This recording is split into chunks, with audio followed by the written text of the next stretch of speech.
Assalamualaikum warahmatullahi wabarakatuh. Perkenalkan, nama saya Rahma Nurlia Nabila. Di sini saya akan menjelaskan tentang iman, ihsan, dan Islam. Nah, menurut seorang ulama Asy-Syidik, ibadah adalah segala sesuatu yang disukai dan diridhoi oleh Allah Subhanahu wa Ta'ala. Dalam ibadah sendiri ada ibadah software dan ibadah hardware. Ibadah software itu dari hati dan ibadah hardware itu secara fisiknya. Ketika kita melakukan ibadah puasa, haji, sholat, sedekah, itu merupakan ibadah software sekaligus hardware. Mengapa begitu? Dikarenakan selain fisik kita yang bekerja atau berusaha dalam melakukan ibadah tersebut, hati kita juga harus meyakininya bahwa kita melakukan itu karena ikhlas, karena Allah Subhanahu wa Ta'ala.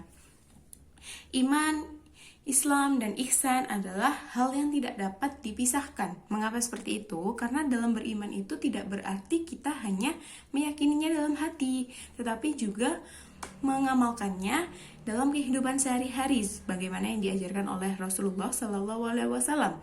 Nah, dalam beribadah kita itu juga harus ikhlas. Seperti pada Quran Surat Al-Bayyinah ayat 5. Kita juga dalam beribadah itu tidak boleh terpaksa, harus karena hati kita sendiri.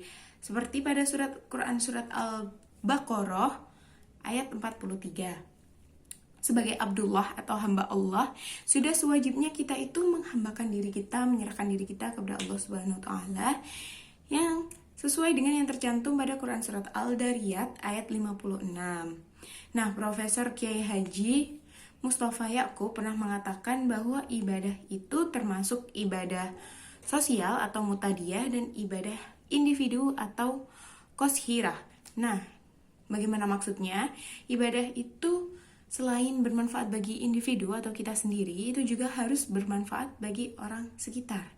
Karena sesuai dengan yang tercantum pada Quran Surat Al-Imran ayat 133, ciri orang yang beriman adalah orang-orang atau ciri orang yang bertakwa itu pasti suka berbagi dalam kondisi apapun, baik itu dalam senang, susah. Lalu dia juga seorang yang tidak mudah marah, sekaligus pemaaf. Lalu syarat diterimanya ibadah itu menurut hadis Bukhari Muslim, Rasulullah berkata, amal itu tergantung pada niatnya, juga pada kafiyahnya atau tata caranya, harus sesuai dengan tuntunan Nabi Muhammad SAW dan juga sahabat. Para ulama sudah beritijad untuk merumuskan dalil-dalil tata cara ibadah mahdhah dan juga ghairu mahdhah. Syarat ibadah itu ikhlas atau murni dari yang namanya segala penyakit hati, seperti contohnya riya. Tujuan utamanya juga harus ridho karena Allah Subhanahu wa Ta'ala. Terima kasih. Wassalamualaikum warahmatullahi wabarakatuh.